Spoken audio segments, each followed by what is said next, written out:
नमस्कार दोस्तों, हमने रियल एनालिसिस के अंदर एक चैप्टर अपना पढ़ लिया है। अब हम जो दूसरा टॉपिक था इसके अंदर विवृत समुच्चय, संवृत समुच्चय। देखिए आपने अंतराल के बारे में पढ़ा है, ये चीज़ अलग है। विवृत अंतराल, ओपन इंटरवल और क्लोज इंटरवल ये आपने पढ़ी हैं, वो चीज़ें अलग हैं। लेकिन ओपन सेट और क्लोज सेट उसमें चीज़ें अलग होंगी। क्या क्या चीज़ें होंगी उसके बारे में हम बात करेंगे। आपने देखो टॉपिक का नाम है अपने इंग्लिश हिंदी में दोनों ही देखेंगे अपने विवृत समुच्चय तथा संवृत समुच्चय। देखो एक क्वेश्चन पक्का आएगा इसमें से, तो अच्छे से इसको तैयार कर लेना। इस टॉपिक में से आएगा, वैसे बुक में से 5 क्वेश्चन आते हैं, लगभग 4 से 5 क्वेश्चन। इस टॉपिक में से एक क्वेश्चन बनेगा open set and close set.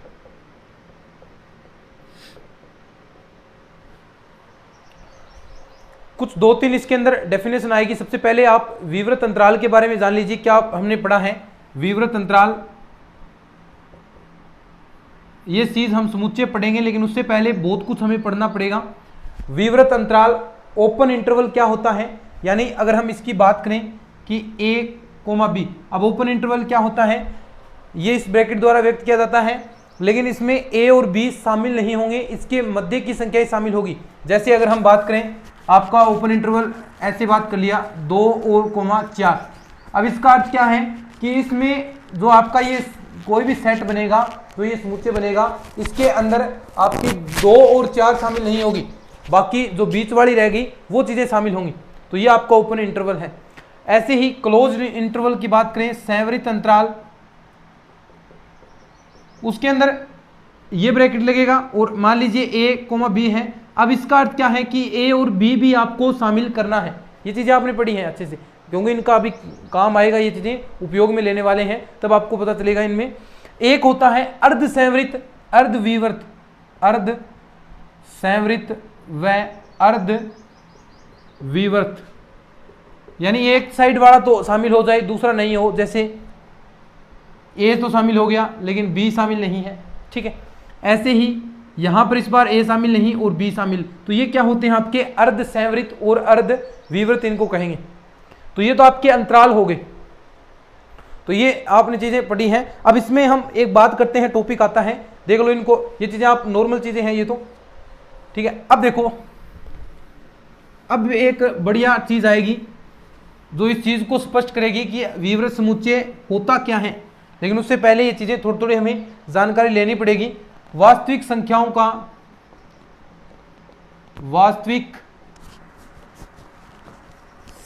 का प्रतिवेश, अच्छे से समझेंगे इसको और समझना जरूरी भी है। नेबरहुड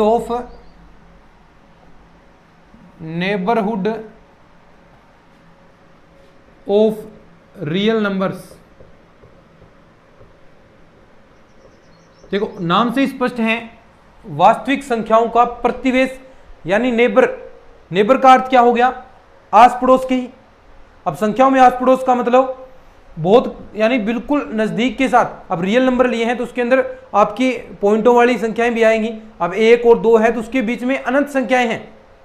1 और 2 के बीच में अनंत परिमित, अपरिमित संख्याएं हैं, ये आप सब जानते हैं, है ना। 1 और 2 के बीच में अनंत परिमित संख्याएं, अपरिमित संख्याएं, बहुत सारी अनंत संख्याएं हैं उसके अंदर, काउंटिंग नहीं की जा सकती। 0.1, 0.2 ऐसी संख्याएं बहुत सारी हैं। अब नेबरहुड क्या होता है, मान लीजिए आपके पास a बिलोंग टू कोई a संख्या है, इसका आपको प्रतिवेश निकालना है। तो a माइनस एप्सिलॉन और a प्लस एप्सिलॉन, ये क्या हो गया, देखो एप्सिलॉन कम किया, एप्सिलॉन अधिक किया। ये एप्सिलॉन क्या है, अच्छे से समझिए, हम लैंग्वेज के अंदर समझ रहे हैं इसको। एप्सिलॉन बहुत छोटी संख्या है, 0.001, जितनी छोटी आप ले सकते हैं उतनी छोटी संख्या है। a minus epsilon, a plus epsilon, ये a का क्या कहलाएगा, प्रतिवेश कहलाएगा। जैसे अगर मैं बात करूं 2 आपके पास संख्या है, अब 2 का प्रतिवेश, यानी 2 में से कुछ वैल्यू आप घटा सकते हैं। मान लीजिए मैं 0.5 ले रहा हूं, तो 1.5 और ये a प्लस करना है ना साथ में 2.5, तो ये इसका क्या हो गया, 2 का प्रतिवेश हो गया। इसका पड़ोस हो गया, एक प्रकार से कह सकते हैं ना, इसका क्या होगा, ये पड़ोस हो गया, प्रतिवेश हो गया, और इसके बीच में भी बहुत सारी संख्याएं हैं। और रियल नंबर हमने लिए हैं, ये कहां से बिलोंग किया है, आर से।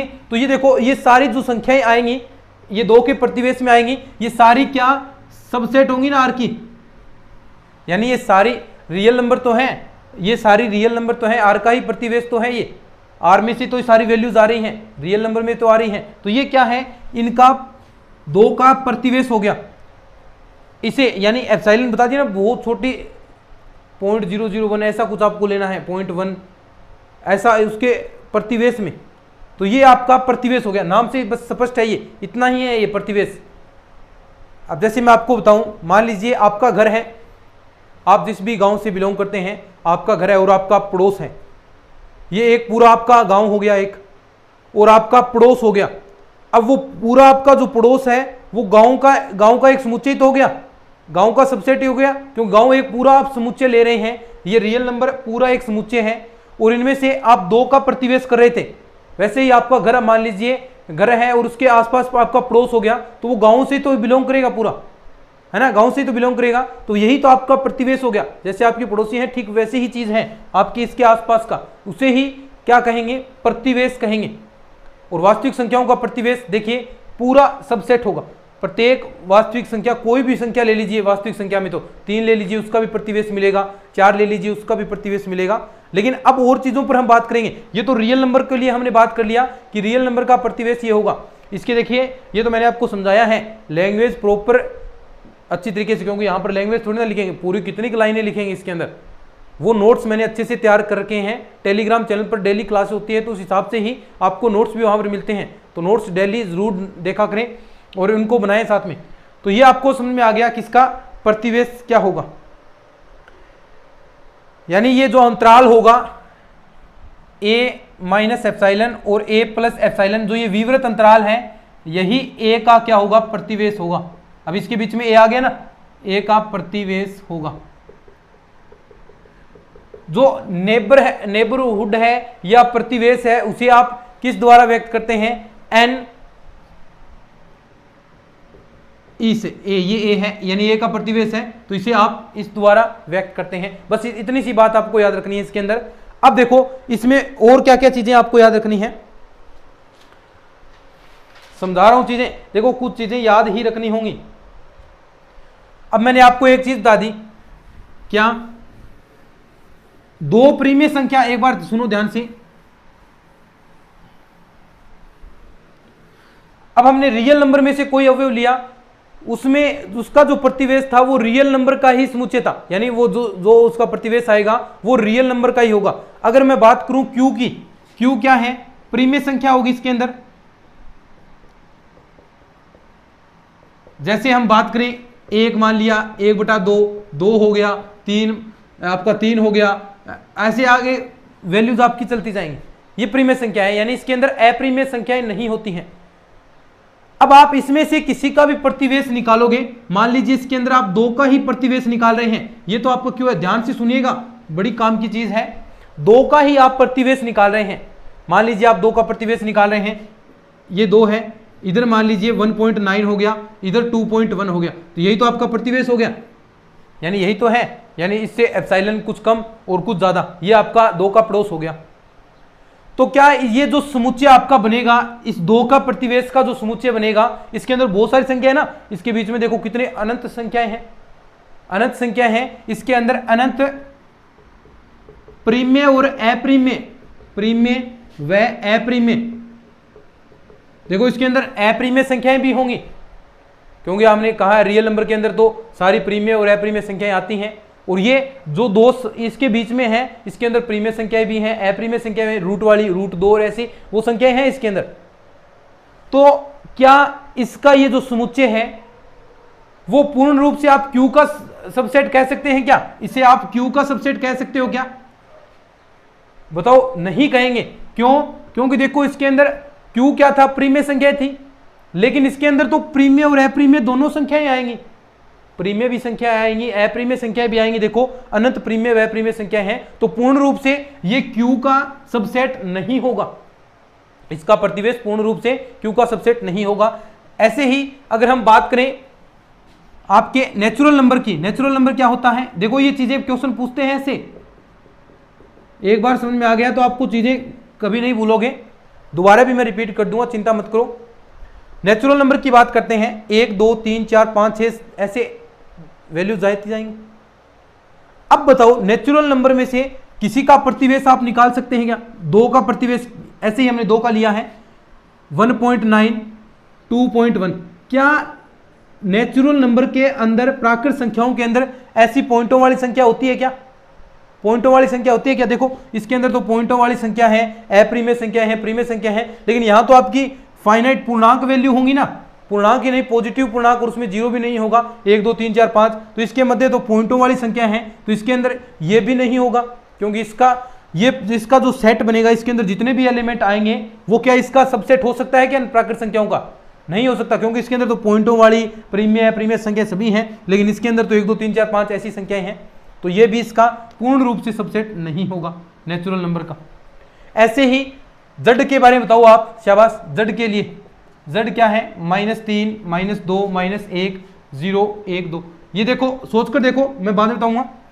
क्या z में किसी एलिमेंट का प्रतिवेश निकालेंगे, किसी भी अवयव का प्रतिवेश निकालोगे, क्या उसका प्रतिवेश आएगा, यानी जो अंतराल बना है आपका, यहां पर हमने अंतराल की बात की थी, ये अंतराल है, क्या ये पूर्ण रूप से z के अंदर आएगा?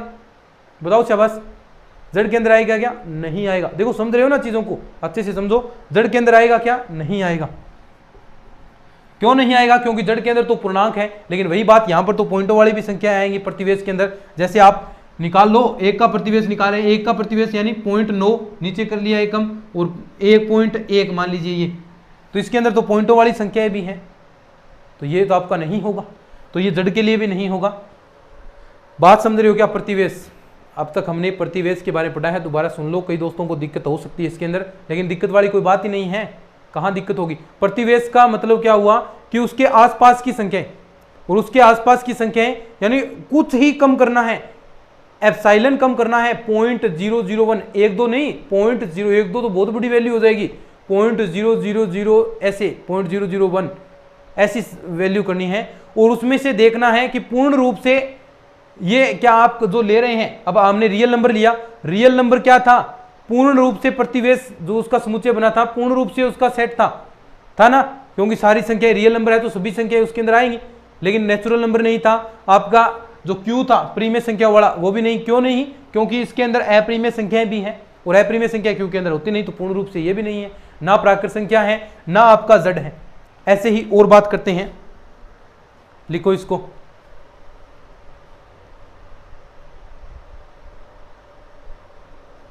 अब देखो कोई आपके पास परिमित समुच्चय है, परिमित समुच्चय का मतलब समझ गए क्या?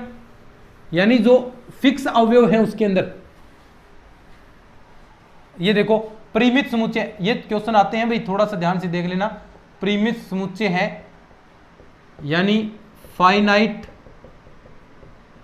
सेट है। कैसे? मान लो इसके अंदर इतने अवयव हैं, 1 2 3 4। अब मुझे बताओ परिमित संख्याओं का, अब देखो इसके अंदर तो यही अवयव हैं, पॉइंट वाले नहीं है इसके अंदर, परिमित फिक्स वैल्यूज हैं इसके अंदर। अब आप 2 का प्रतिवेश निकालोगे, 2 का प्रतिवेश निकालोगे, देखो वही 1.9 2.1, तो क्या ये पॉइंटों वाली संख्या इसके अंदर है क्या? नहीं है। किसी भी अवयव के लिए, 3 के लिए निकाल लो, ऐसे ही 3.1 आपका 2.99, तो क्या इसके अंदर है? नहीं है। तो यानी परिमित जो आपका सेट होगा, आराम से बिल्कुल एक एक चीज अच्छे से समझनी है, फ्री के नंबर है ये, जो परिमित समुच्चय है उसमें किसी भी अवयव का प्रतिवेश नहीं होगा। ये लाइन बता रहा हूं ना, ये रामबाण लाइनें हैं, एग्जाम के अंदर 100% इन लाइनों में से क्वेश्चन उठेगा। तो जो ये बात ध्यान रखना कि परिमित समुच्चय है, परिमित समुच्चय में किसी भी अवयव का परिमित समुच्चय में किसी भी अवयव का, कोई भी आपका एलिमेंट है, अवयव का प्रतिवेश होगा क्या? प्रतिवेश नहीं होता है। ये लाइन समझ लो भाई इसको, ठीक है? ये आ गया परिमित समुच्चय। क्योंकि मैंने बता दिया ना ये संख्या विद्यमान ही नहीं होगी। धीरे धीरे चीजें समझोगे आप, अच्छे से आगे आगे बढ़ेंगे। साथ साथ में चीजें पीछे बता दी हैं मैंने, जो एक चैप्टर इस रियल एनालिसिस का कंप्लीट कर दिया है, उसको पढ़ते रहना, भूल मत जाना। भूल जाओगे तो ये क्वेश्चन मैंने कहा ना थ्योरी है इसमें, और थ्योरी के रूप में ही क्वेश्चन उठेंगे, तो वो चीजें भूल मत जाना, ठीक है। और फ्री के नंबर है, थ्योरी याद है तो फ्री के नंबर है भाई, कोई गणित नहीं लगाना इसके अंदर।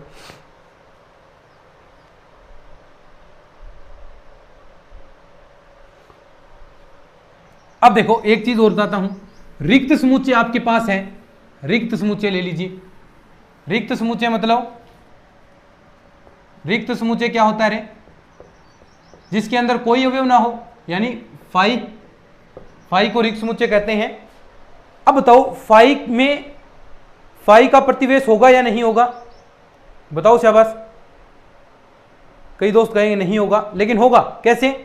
फाई के अंदर कोई एलिमेंट ही नहीं है, तो इसमें प्रत्येक एलिमेंट का प्रतिवेश मौजूद होगा, यानी फाई के प्रत्येक बिंदु का कोई एलिमेंट ही नहीं है, तो कह सकते हैं फाई के प्रत्येक बिंदु का, ये याद रखना भाई, प्रत्येक बिंदु का,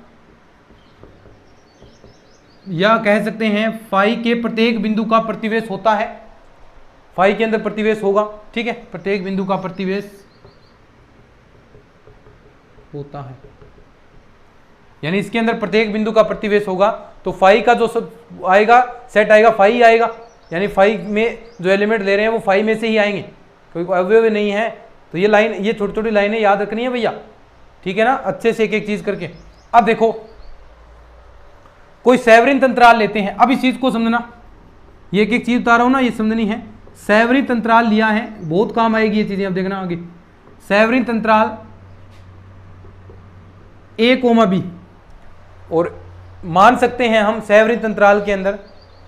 अब मुझे बताओ सैवरिन अंतराल के अंदर, ध्यान से सुनना, अब सबसे पहले ए का प्रतिवेश निकालेंगे, तो ए का प्रतिवेश ए माइनस एप्सिलॉन और ए प्लस एप्सिलॉन आएगा। ए माइनस एप्सिलॉन, ए प्लस एप्सिलॉन, इसके बीच में एलिमेंट होने चाहिए।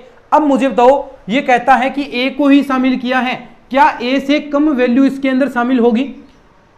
देखो इस जो ये ए कोमा बी है, यानी ए और बी इसके अंदर शामिल है, क्या इसमें से ए माइनस एप्सिलॉन ये हमने लिया है, ये ए है आपका, ये ए, ये इतना शामिल है, ए माइनस एप्सिलॉन ये इधर वाला हो गया, ए प्लस एप्सिलॉन हो गया। अब देखो ए कहां से है, ये आगे तक तो ए है, लेकिन क्या पीछे वाला ए इसके अंदर है क्या? ए माइनस ए से कम उसके अंदर है क्या? यानी देखो यहां से ए लिया है, तो ए से आपने कम किया है, ए माइनस एप्सिलॉन कुछ थोड़ा बहुत भी कम किया है, ए से तो कम हो गई वैल्यू, तो क्या इसके अंदर ए से कम वैल्यू है? नहीं है, तो ए का प्रतिवेश तो नहीं होगा।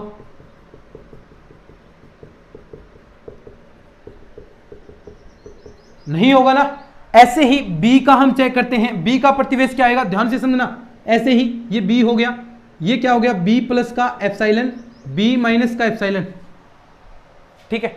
अब देखो बी के अंदर, अब बी में क्या है, यानी इसके नीचे वाले अवयव तो होंगे ए से बी तक, तो बी से जो कम वैल्यू है वो भी तो इसके अंदर होगी, यानी ये वाला पार्ट तो होगा। अब मुझे बताओ बी से अधिक वाला, ये लास्ट बी तक ही है, क्या इसके आगे वाला पार्ट होगा क्या इसके अंदर? होगा क्या? नहीं होगा। ये बी का, तो बी का प्रतिवेश भी नहीं होगा इसके अंदर, तो होगा किसका? यानी अब ए और बी के बीच में जो संख्याएं आएंगी, ए और बी के बीच में जो भी आपकी संख्याएं आएंगी, उनका प्रतिवेश इसके अंदर होगा। जैसे एग्जाम्पल एक आपको मैं बताता हूं, आराम से समझो इस चीज को। सैवरिन अंतराल है ये। अब देखो एग्जाम्पल आपको मैं बताता हूं, जैसे मैंने ले लिया 2,4, समझे बात को, 2,4 मैंने ले लिया। अब देखते हैं 2 का प्रतिवेश, अब वही तरीका हमारे पास, तो 2 माइनस एप्सिलॉन कुछ कम करेंगे, यानी 0.1 एप्सिलॉन की वैल्यू हम मान लेते हैं 0.1 है आपके पास, तो 2 में से आप करेंगे, ये 2 है आपका, इसमें से कुछ कम करेंगे तो 1.99 आ गया। ऐसे ही ये 2.01 आपका आ गया, यानी 0.001 ले लीजिए या 0.1 ले रहे हैं तो एक ही बात, 2.1 कर दीजिए, 1.9 कर दीजिए, ठीक है, ये आपका हो गया।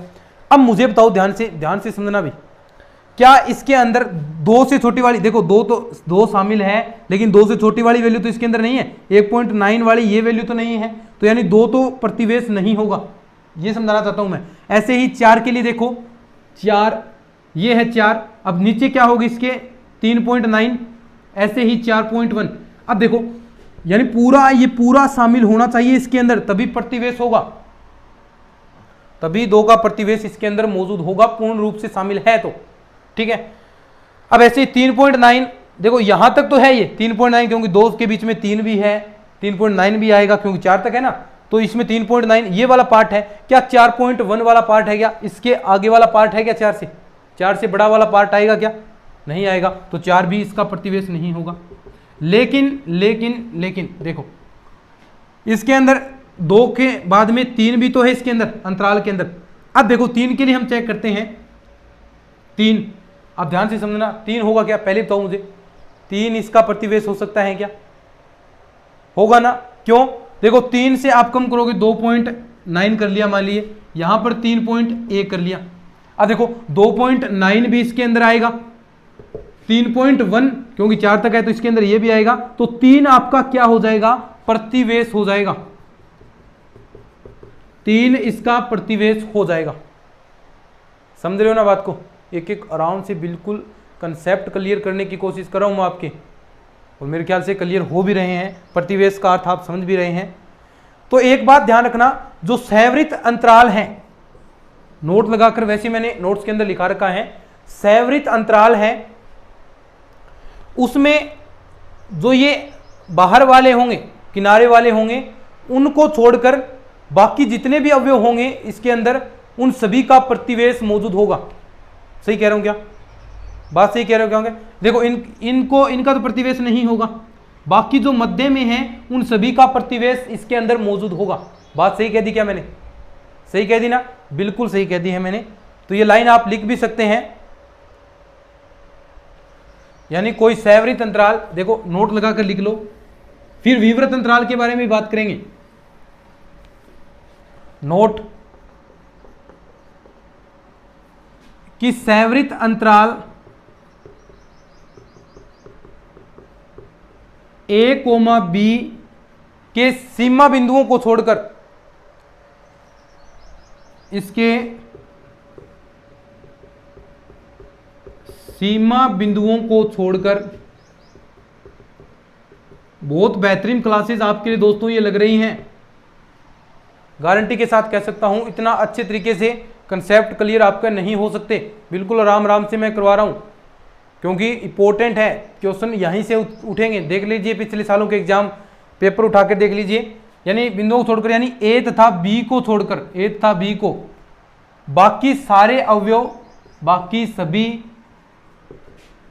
अवयवों के, बाकी सभी अवयवों के या बिंदुओं का कह भी सकते हैं, अवयव या बिंदु एक ही बात है, बिंदुओं का प्रतिवेश होगा, प्रतिवेश होगा। बोलो, समझे बात को? मेरे ख्याल से समझ चुके होंगे। ये तो हो गया संवृत अंतराल के बारे में। अब बात करते हैं विवृत अंतराल के बारे में। लिखो इस लाइन को,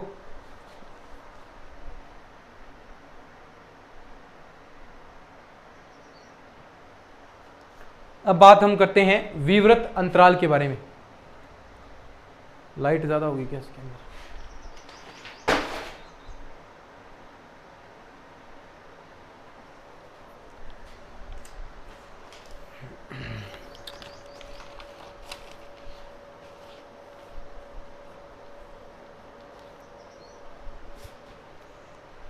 ठीक है, लिख लिया क्या?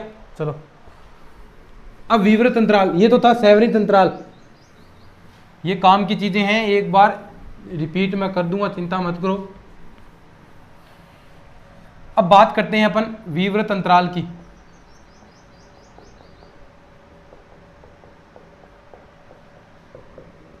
अब देखो विवृत अंतराल का, मैं लाइन बोल रहा हूं, विवृत अंतराल के प्रत्येक बिंदु का प्रतिवेश होगा। जची क्या बात? नहीं जची ना? अभी जचाते हैं इसको। विवृत अंतराल के प्रत्येक बिंदु का प्रतिवेश होगा। अब देखो कैसे होगा, ध्यान से, अगर आपको पता है विवृत अंतराल के अंदर A और B शामिल नहीं होते, A और B शामिल नहीं होते, उनके मध्य की वैल्यू शामिल होगी, उनके मध्य की वैल्यू शामिल होगी। तो यानी A और B शामिल नहीं है, बाकी सारी वैल्यू है, यानी इसके अंदर इसके मध्य की वैल्यू आएंगी। जैसे अपन वही बात करते हैं अब 2,4, अब यहां पर 2 और 4 तो इसके वैल्यू है ही नहीं, इसके बिंदु है ही नहीं 2 और 4।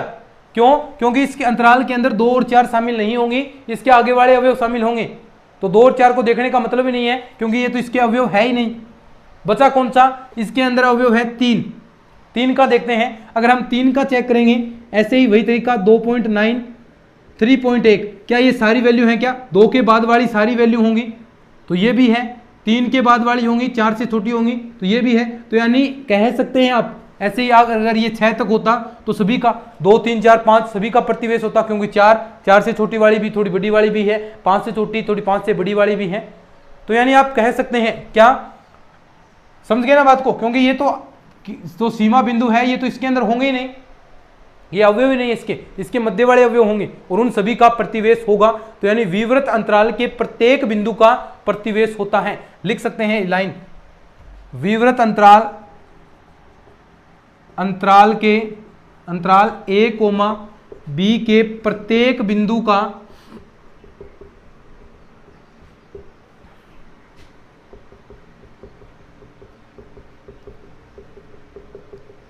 प्रतिवेश होता है। समझ गए बात को? विवृत अंतराल के प्रत्येक बिंदु का प्रतिवेश होता है। अब हम बात करते हैं, ये चीज समझ में आ गई ना, प्रतिवेश क्या होता है? बस सिंपल सी बात है। अब मुझे बताओ कौन सा यानी ऐसा आपका सेट है जिसके प्रत्येक बिंदु का प्रतिवेश होगा? अब तक जो हमने बात की है, एक तो हमने पढ़ा है आर के प्रत्येक बिंदु का प्रतिवेश होगा। ऐसे क्वेश्चन पूछे जाते हैं, निम्न में से किसका प्रतिवेश होगा, प्रत्येक बिंदु का प्रतिवेश होगा? तो एक तो आर हमने पढ़ा है, ये एक जगह लिखवा रहा हूं आपको मैं। दूसरा फाई का भी तो प्रत्येक बिंदु का प्रतिवेश था। तीसरा कौन सा? बोलो, तीसरा अभी पढ़ा है, कौन सा? विवृत अंतराल वाला A, B। ये 3 हैं जिनमें प्रत्येक बिंदु का प्रतिवेश होगा। समझ में आ गई ना बात? और अगर हम बात करें आपका संघ, इनके यूनियन की बात करेंगे, यानी दो आप मान लीजिए दो समुच्चय हैं आपके, प्रतिवेश समुच्चय A और B, दो समुच्चय हैं A और B, इनका प्रतिवेश है प्रत्येक बिंदु का, तो उनका यूनियन भी, तो उनका A यूनियन B भी क्या होगा? उसका भी प्रतिवेश मौजूद होगा। ऐसे ही इनका इंटरसेक्शन का भी प्रतिवेश होगा। ये लाइनें भी याद रखनी है। तो इस हिसाब से कितने आगे? ये भी आगे। समझे आगे? प्रतिवेश के बारे में तो बिल्कुल बात आपकी अच्छे से क्लियर हो चुकी होगी, कहीं भी कोई दिक्कत नहीं है मेरे ख्याल से। नहीं, अगर दिक्कत है तो इसको मैंने बिल्कुल आराम से इस क्लास को एक एक चीज़ आपको समझाई है इस क्लास के अंदर। तो इस क्लास को आप थोड़ा दोबारा भी देख सकते हैं, दोबारा देखें तो थोड़ा स्पीड से भी देख सकते हैं, या फिर जहाँ भी दिक्कत आपको आ रही है उस चीज़ को दोबारा सुन लीजिए। दोबारा सुनेंगे तो अच्छे से आपके कानों में ये चीज़ें बैठ जाएंगी। और मैं कहता हूँ कि आपको हमेशा स्पीड है वो नॉर्मल ही रखा करो, या फिर 1.25 ऐसी रख लिया करो। कई दोस्त 2 की 2x की स्पीड देखते हैं तो उसमें दिमाग के अंदर कुछ नहीं बैठता भाई। यानी मैं फटाफट चलूंगा तो मैथ्स के अंदर तो साथ में जितना टाइम तो देना है आपको, इतनी बड़ी क्लास ही नहीं लेता मैं, आधी घंटे की क्लास लेता हूँ, उसको भी आप 15 मिनट के अंदर आप देखोगे तो क्या समझ में आएगा आपको? तो आधे घंटे की क्लास को आप आधे घंटे की क्लास की तरह ही देखो। अब क्लास भी मैं टाइमिंग बढ़ा रहा हूँ इसकी क्लासेस की, तो उस हिसाब से आप देखोगे तो एक एक चीज़ आपको क्लियर होती जाएगी, दिमाग के अंदर बैठेगी। चीज़ें हमें बिठानी तो है दिमाग के अंदर, तो फिट करनी है। और ऐसी चीज़ें हैं ये अगर एक बार सेट हो गई दिमाग के अंदर तो चीज़ें भूलोगे नहीं, हमेशा ये चीज़ें याद रहेंगी। 1-2 बार और पढ़ लोगे तो याद हो जाएंगी, क्या दिक्कत है इसके अंदर? ठीक है, लिख लो इसको, फिर आगे और बात करेंगे और पढ़ेंगे। क्लास थोड़ी बड़ी रखेंगे सब, अब क्लासेस थोड़ी बड़ी बड़ी आया करेंगी। इसको लिख लो एक बार।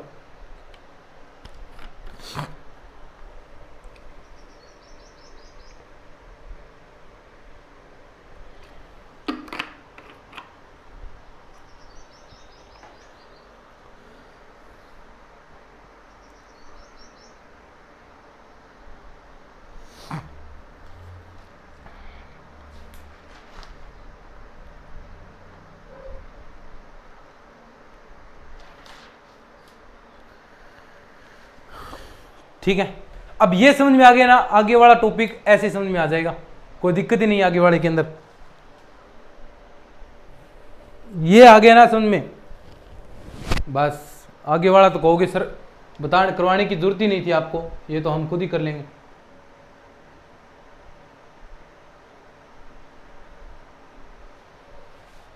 ठीक है, अब देखो लिख लिया ना ये,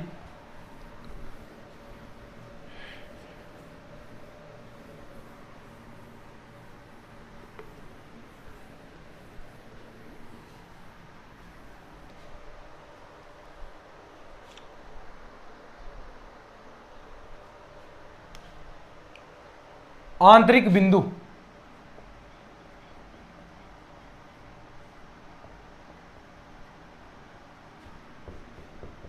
इंटीरियर पॉइंट, इसकी सुनना डेफिनेशन सुनो कि समुच्चय के किसी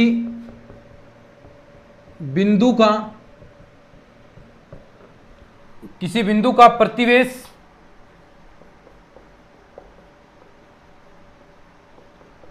पूर्णतः यदि उस समुच्चय में हो तो वह बिंदु आंतरिक बिंदु या इंटीरियर पॉइंट, तो वह बिंदु आंतरिक बिंदु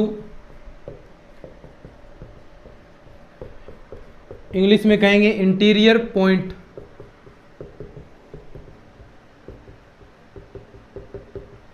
कहलाता। समझ गए बात को? क्या समझ गए? क्या कि यानी आप प्रतिवेश निकाले थे, इसमें ऐसा बिंदु जिसका जो प्रतिवेश आप निकाल रहे हैं पूर्णतः उस समुच्चय के अंदर हो। जैसे हमने बात की थी, इसकी बात की थी 2,4 की। अब देखो 2 का प्रतिवेश तो नहीं है, क्यों? क्योंकि इसके अंदर जो नीचे वाली वैल्यू थी वो इसके अंदर शामिल नहीं थी, तो पूर्णतः तो नहीं है ना, पूर्णतः शामिल होना चाहिए।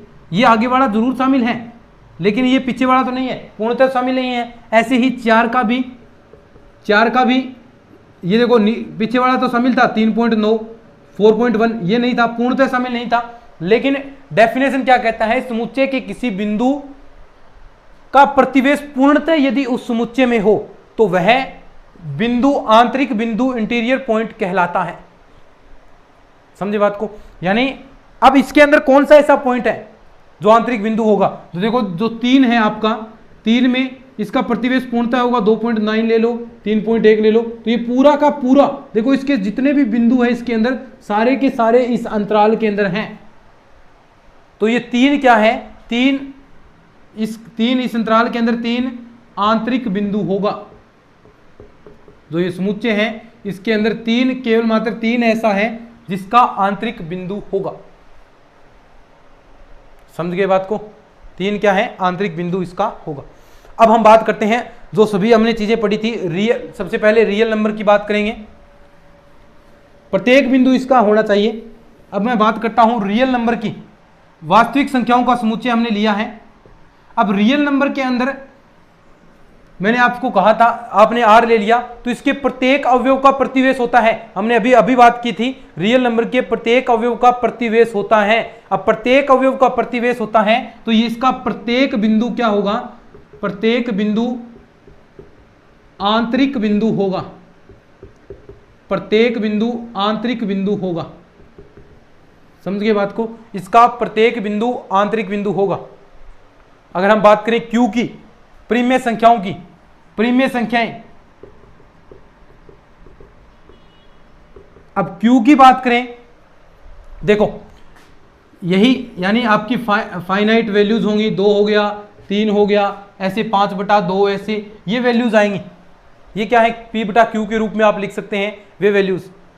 अब देखो इनमें से आप कोई भी आप ले रहे हैं उसका प्रतिवेश लेंगे। मान लो इसमें 2 का ही प्रतिवेश ले रहे हैं आप, 2 का, तो इसके नीचे वाली एलिमेंट और सारे देखो इसके अंदर परिमेय संख्याएं भी हैं, अपरिमेय संख्याएं भी हैं।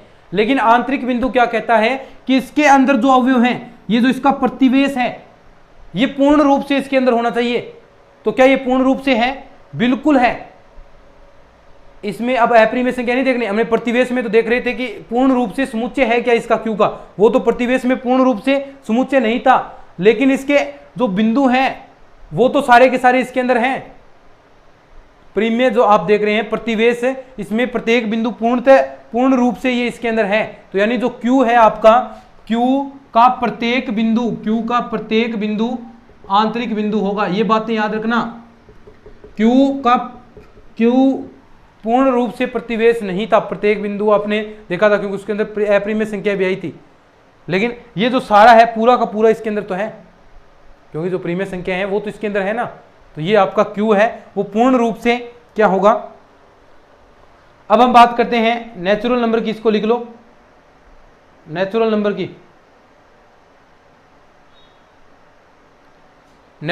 की हम बात करते हैं, प्राकृत संख्याओं की, ठीक है। अब मुझे बताओ नेचुरल नंबर के लिए होगा क्या, n नेचुरल नंबर 1 2 3 4। पहली बात तो नेचुरल नंबर का प्रतिवेश ही नहीं होता। अब प्राकृत संख्याओं का प्रतिवेश ही नहीं होता तो ये पूर्ण रूप से कहां से इसमें बिलोंग करेगा।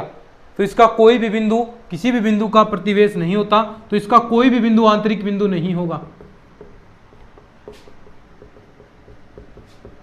सहवृत अंतराल के बारे में भी हमने बात कर ली। सहवृत अंतराल के जो बाह्य बिंदु हैं, जो बाह्य आपके पॉइंट थे ए और बी, उनको छोड़कर बाकी सभी का प्रतिवेश होगा। यानी आप बात उन सभी आंतरिक बिंदु होंगे। अगर हम इसकी बात करें तो इनको छोड़कर, यानी इसको कौन से छोड़ देंगे, ऐसे आप छोड़ दोगे ना ए को बी, इसमें इसका अर्थ क्या है, ए और बी को छोड़कर बाकी सभी अवयव का इन दोनों को छोड़कर अवयव का प्रतिवेश होगा। प्रतिवेश है ना, तो ये क्या है, बाकी सभी अवयव क्या होंगे, आंतरिक बिंदु होंगे। फाई की बात करें, फाई क्या है, फाई का प्रत्येक बिंदु आंतरिक बिंदु होगा, क्योंकि फाई खाली है, फाई का प्रत्येक बिंदु आंतरिक बिंदु होगा, ये बात भी सही है। अगर हम बात करें आपके विवृत अंतराल की, तो देखो विवृत अंतराल का भी प्रत्येक बिंदु होगा, क्योंकि ए और बी इसके अंदर शामिल नहीं है। तो विवृत अंतराल का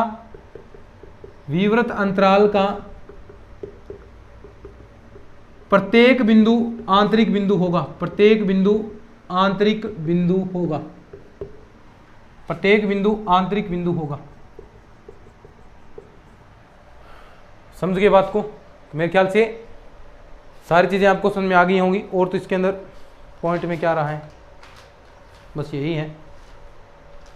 फिर अब बात करेंगे अपन विवृत समुच्चय के बारे में। ये चीजें समझ ली ना। अब विवृत समुच्चय की डेफिनेशन समझाओगे 1 मिनट के अंदर ही, टाइम नहीं लगेगा। विवृत समुच्चय की डेफिनेशन चुटकियों में समझाओगे। तो इसके बारे में हम बात करेंगे नेक्स्ट लेक्चर के अंदर। लगभग 40 मिनट की आपकी ये क्लास हो चुकी है, और ऐसी ही कोशिश करेंगे कि आगे की जो क्लासेज हो 40-45 मिनट 50-50 मिनट की ऐसी क्लासेज आपको प्रोवाइड हों, ताकि आपका जल्दी से सिलेबस हो जाए। 2 क्लासेज आपकी आती हैं, दोनों क्लासेज लगभग 40-50 मिनट की कम क्लासेज होंगी। 1.5-2 घंटे आप रोजाना पढ़ोगे तो आपका जल्दी से कवर हो जाएगा। जो सबसे पहले मैं जो मेजर पॉइंट है, जो ज़्यादा एग्जाम के अंदर जो अपना वजूद रखते हैं, जो ज़्यादा नंबर लाने की कोशिश रहेगी हमारी इनमें, क्योंकि ज़्यादा क्वेश्चन इसमें से आते हैं, तो वो टॉपिक मैं सबसे पहले कवर करवा रहा हूँ, और वो लगभग कवर होने वाले हैं। अवकलन समाकलन हमारे कंप्लीट हो गए, तो उससे बड़ी देखो 20 क्वेश्चन 40 नंबर का काम उनमें आता है। और भी बहुत सारे टॉपिक अपने कर लिए हैं। अब छोटे कोई 1-2 क्वेश्चन जिसमें से आते हैं वो टॉपिक रहे हैं, वो जल्दी 1-1 दिन के अंदर टॉपिक कंप्लीट हो जाएंगे। और ये बीएससी वाला साथ साथ में आपका चल रहा है, ये भी 1.5-2 महीने में आराम से कंप्लीट हो जाएगा। तो यानी कुल मिलाकर हमारा सिलेबस देखिए, वैसे तो आधे से ज़्यादा सिलेबस हो चुका है, क्योंकि 200 क्लासेज मैंने डाल चुका हूँ आपके लिए, तो आधे से ज़्यादा सिलेबस तो कवर अपना हो चुका है, कोई दिक्कत आपको नहीं है। ठीक है, चलिए, अगर ये क्लासेज आपको अच्छी लग रही हैं, बिल्कुल फ्री ऑफ कॉस्ट, और फ्री का मतलब ये नहीं है कि क्वालिटी के साथ समझौता है, बिल्कुल एग्जाम में इसमें से क्वेश्चन पूछे जाएंगे, हमेशा उठते हैं, अब भी उठेंगे। तो फ्री क्लासेस जरूर हैं, लेकिन कीमत आपको नौकरी लगकर चुकानी पड़ेगी इसकी। ठीक है, चलिए आज की इस वीडियो में इतना ही, धन्यवाद।